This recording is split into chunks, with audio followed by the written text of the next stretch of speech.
Okay, we are at Brand Haven Motors in Connecticut, and I am with the Internet department in here, and it is the end of the first day of training.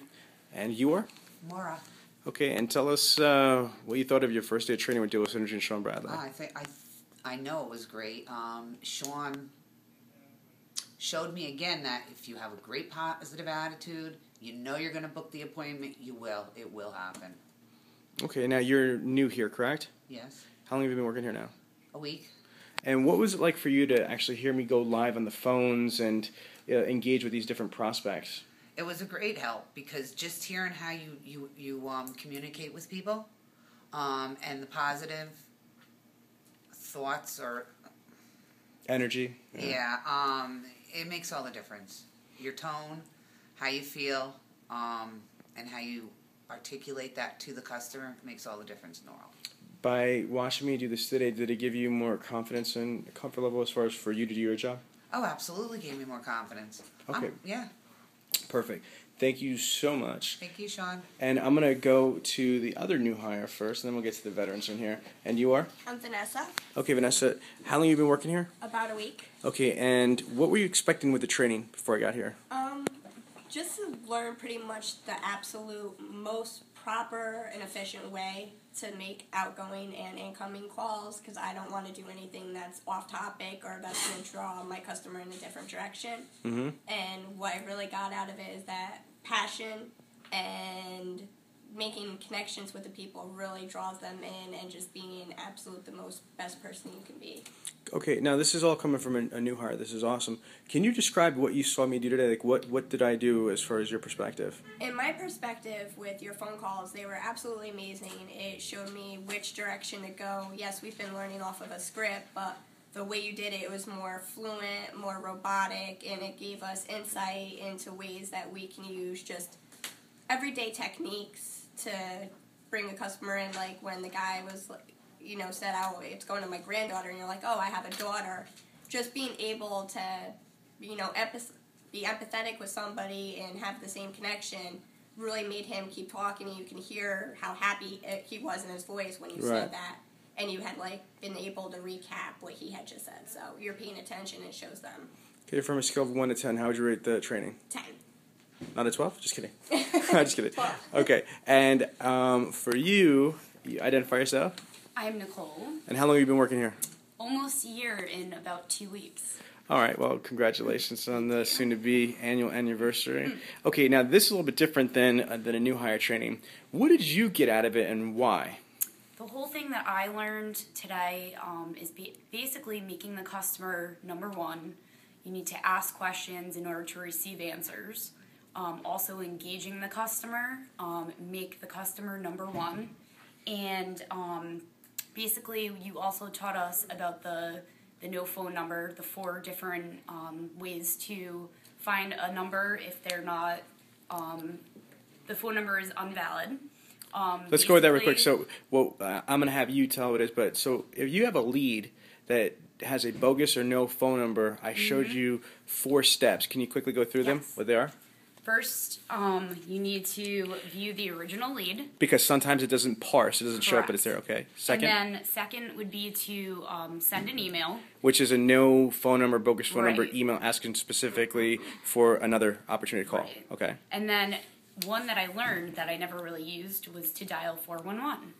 And do a reverse lookup. Yeah. And did not we do this, and did not we get it? Absolutely. Okay, and then the last one? And then the last one is use social media. Facebook.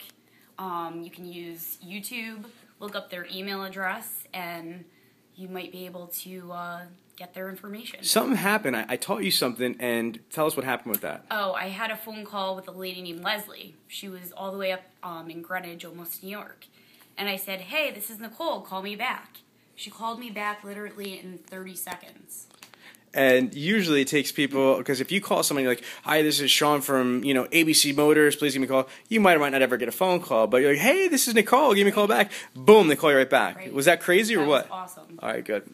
Justin, tell us about you. What was your experience today? Well, that definitely helped too, the voicemails, Right.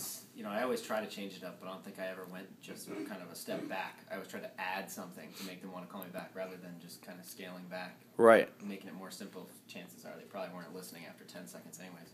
So that definitely helped, but mainly for me, I think one of my biggest challenges every day is to, not completely let the customer control the line. I feel like often, sometimes I try to back off to be the nice guy and not portray that pushy salesman, but I think from listening to your calls, I think you can find ways to answer the questions that you want to hear the answers to, and be somewhat pushy while also being that nice, not pushy salesman type person. And I think that you gave me a new insight. Share with us what happened, because this is your prospect I went on. Yeah. Tell us about Larry. Well, Larry, obviously he didn't show any interest in trying to really make the trip down here. He had a number of reasons. Obviously, he had told us he had bought from numerous different dealers in the past, so he wasn't really that loyal customer. It sounded like, you just kind of kept pushing him towards where you wanted him to go, while also making a relationship with him that he was able to relate to, actually very well. And by the end of the call, we found out all this information from just speaking to him today, that his wife is not trading, she's getting rid of her 2006 Liberty to give to their granddaughter, who's 24 years old, and she just got her master's degree in social work, right? Yeah. And he was a prior United States naval submarine, and he was in Vietnam.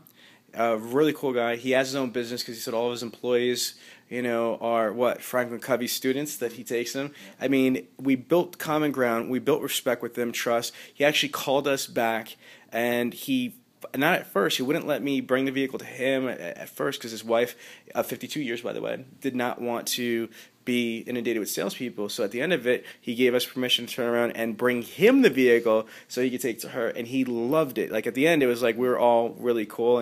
And one thing that struck me at the end, he said, "Sean, you know what? I'm a pretty much a stand-up guy. Like if I say I'm going to do something, I'm going to buy from you." And I said, "Absolutely." And that's when I gave him that quote from Dr. Covey, and he just it was like glove in hand, key and lock. It was in, but it was sincere, right? Absolutely. All right.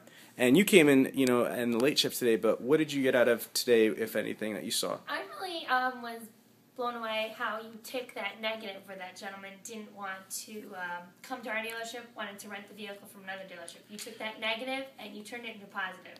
So you can't be fully prepared for any call. You just have to be yourself. You just have to kind of find common ground with that customer, and you really turned all those negatives into positives with such personality and such class and charisma. And what was really kind of interesting about that one is that you guys are right. Not only did it start where the guy had shopped 5 other Jeep dealers and he was like, grumble a little bit first, to the end, like he said, "Sean, I'm going to buy from you, but I'm going to go to my local dealer to turn around and do a test drive." And without skipping anybody, I said, "Sir, I prefer you didn't do that." I said, "No, I don't want you to do," and I came up with a great, sincere reason why, because this is a hard industry. It doesn't make any sense to turn around and have you go to him to get a vehicle, especially when I'm going to buy for him.